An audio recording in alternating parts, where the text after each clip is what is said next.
Screech by TarynMcT. Read by Oakshadow5. Chapter 2. Izuku stood up from his take-off pose and retracted his wings. If he was going to trust this hero with his name, he might as well trust him all the way. How old are you? Izuku asked him. 15, came the quiet reply. So, you're in your last year of middle school, right? It is not, Izuku continued. Which high schools are you applying to? I'm sure you could get into UA if you wanted. Izuku laughed softly. I am applying for UA, but I'm going to do it quirkless, so I doubt I'll pass. Quirkless? Why? He asked with a cracked eyebrow. That would be due to your correct theory of my bad home life, Izuku muttered. Mom tells everyone I'm quirkless. I'm registered as quirkless. I'm supposed to be quirkless. Extra toe joint and everything. Of course you have the extra toe joint, Izuku had said, as if it was the most obvious thing in the world. Avians have that joint. Something along the lines of the feet trying to be talons, I think. I'm not too sure on that, since no avian I've ever met had talons as their feet, though. Izuku's eyes widened at that. You mean that X-ray that ruined my life was wrong? I lost my best friend because some doctor saw my extra toe joint and said quirkless instead of maybe this kid is avian? I spent 3 years thinking I would be better off dead because of this, and... Izuku stopped himself. He was starting to get loud. Any further and a screech would activate. He took a deep breath to calm himself and looked back at the hero in front of him. I'm sorry, I have to go. With that, Izuku spread his wings and took off into the night. Please. Tsukachi answered the phone. Tell me you talked to Screech. Yeah, Shota replied. He's 15, going to be taking the UA entrance exam in 3 weeks, and his name is Midoriya Izuku. Oh, and he's registered as quirkless. Tsukachi was typing at his computer, but paused at that. Quirkless? What, has no one noticed his wings? Turns out they're retractable. We were talking and they just disappeared. Shota said disbelievingly. I wouldn't have believed it if I hadn't seen it. His quirk seems to be a mix of transformative and emitter with that screech of his, which I think he almost used on accident during our conversation. What did you talk about? The detective asked. Apparently, he was diagnosed quirkless at 4 because of a doctor visit that showed he had the avian's extra toe joint. He was really upset about that, didn't realize that it was an avian trait. I have a feeling that his parents don't like his quirk. His mom was forcing him to pretend to be quirkless. Tsukachi continued his typing for a few minutes and then said, Okay, Midoriya Izuku. Mother is Midoriya Inko. Quirk, attract small objects. It's a weak telekinesis quirk. Father is Midoriya Hisashi. Quirk, fire breath. He can breathe fire. If the kid is avian and the mom is refusing to acknowledge her kid's quirk, there's a chance the father isn't the father. He let out a tired sigh. Gods, can you imagine putting your kid through the torture that is today's treatment of the quirkless just because of an affair? Shota looked back to where Screech had flown off from and said, I'm going to have to talk to Zashi, but when I get this kid with himself in, I want first dibs on him. I'm going to get the guest room ready for him. Tsukachi laughed at that. Careful there, Izuku. You don't want to ruin your reputation, do you? Izuku was perched on the ledge of the tallest building in the city, crying. While he did love heights, right now he just wanted to be away from everyone, away from prying eyes. Away from pesky red-winged heroes who couldn't take freaking hint. Izuku's wings were fluffed out threateningly, and he was making a slight territorial hiss that he knew the other could hear, since he paused in his advancements every time he hissed. Finally, Izuku spoke. Leave me alone, or I'll screech at you again. He turned his head to glare at Hawks, who had stopped and crouched down with his wings spread, ready to take off and chase. I just want to talk, baby bird, Hawks said in his most non-threatening tone. It looks like you might be having a hard day. Izuku roughly rubbed away his tears and let out an angry laugh. Rough day. Yeah, you can say that. I'm willing to listen if you want to get it off your chest, the hero offered. Izuku looked at him with narrowed eyes. Then he sighed and relaxed his wings. Fine, he whispered. I already told Izuku my name, so it's only a matter of time before someone shows up at my home. Are you okay, baby bird? Hawks came to sit next to Izuku, who decided to sit as well from his crouch. No. Izuku retracted his wings, causing Hawks to let out a slight squawk of surprise. Tell me, do you have an extra toe joint? Yeah, all avians do, don't you? Came Hawks' confused reply. I was told I was quirkless at 4 because of it, Izuku said softly. My parents weren't happy, but it was what it was. Small parts of my quirk started emerging when I was 7, and then my mom pushed me out the window. Hawks gasped in surprise. Were you okay? That was the first time my wings emerged. I think my quirk was taking my fall as an attempt at branching, Izuku recalled.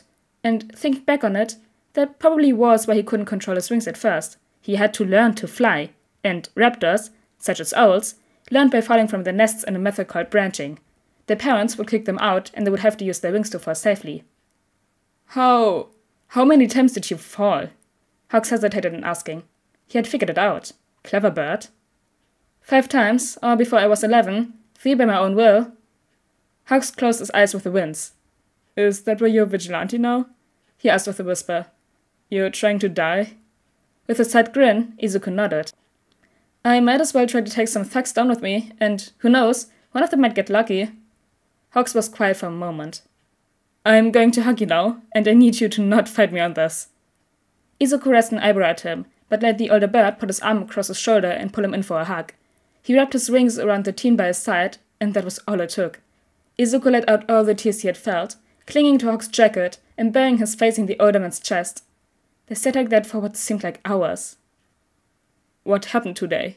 What happened to make you break down like this? Hawks whispered in question. Today was just a day, Izuku said, his voice hoarse from his breakdown. It started in the morning. I didn't bother turning on any lights in the house when I woke up for school. And why would I? I have perfect dark vision. But my mom walked in the kitchen and saw my eyes when she turned on the lights. I have a few new bruises from that.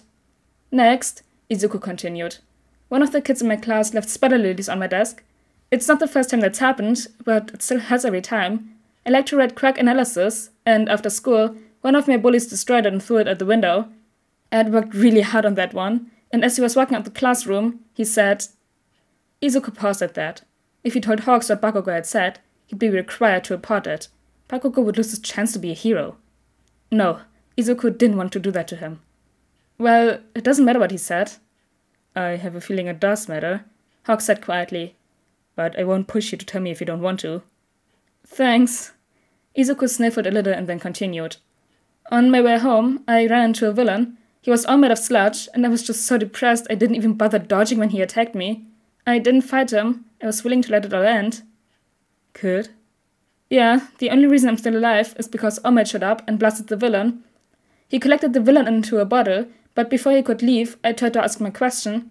I'm so small and light that I don't think he felt me latch onto him before he took off. He landed on the roof. I asked him a question. He gave me an answer. Then he left. If I didn't know my wings would prevent me from falling, I would have jumped. House was rubbing Izuku's back comfortingly. And, oh, how Izuku needed this. He needed one person to care. Or even one person to pretend to care. I'm not sure how long I stayed there, Izuku continued. Eraserhead was out and saw me by the time I flew off. Please tell me Eraserhead didn't hurt you too, Hawks begged him. Not intentionally, no. But something he said is what was the final straw for me tonight. Looking up at Hawks with a weak grin, Izuku said. I never knew that avians had an extra toe joint before tonight. I had thought that my quirk may have been stress-induced from my friend pushing me down a hill. The two sat there in silence for hours and were still there when the sun started coming up. Keigo watched as the baby bird flew off home, likely to get ready for his day at school. He wanted to take the baby bird home with him, but he was probably the worst person to be a parent. A kick-ass big brother? Yes, but not as the baby bird's parent. Picking up his phone, Keigo scrolled through his contacts, hoping he had the number for Eraserhead, or if he was going to have to reach out to someone for it. When he found the name in his contacts, he cheered and hit call. And waited. And waited. And was sent to voicemail. Frowning, he tried again. 3 rings later, the phone was answered. What? Came the sleep-deprived growling shout of Eraserhead. Whoa, okay, he's back there, you had a 12, and I'm gonna need you to bring it back to at least a 7, Keigo joked. Who in the fuck? There was a pause, no doubt as Eraserhead looked at the name of the person calling, since his next words were, Hawks, if you don't have a damn good reason to be calling me at the ass crack of dawn, I'm going to rip all your feathers off and shove them up your ass. Graphic, noted. Don't call Eraserhead before noon. Keigo laughed a little and then got serious and said, I spent most of the past few hours with Screech crying on my shoulder. He told me he met you tonight, and that you know his name now.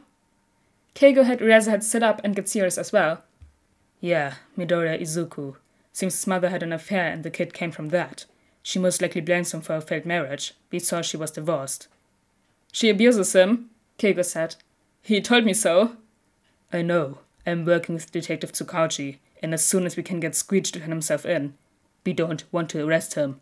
I'm going to become his emergency foster parent, and then I'm going to file for adoption. That kid is mine. Keigo could hear the near-possessive challenge coming from Eraser, and Keigo laughed. Chill, dude. You can have him. I'm not even going to attempt to be a parental figure, but you're gonna have to live with the fact I'm Big Brother Hogs. A slight pause, and then... acceptable.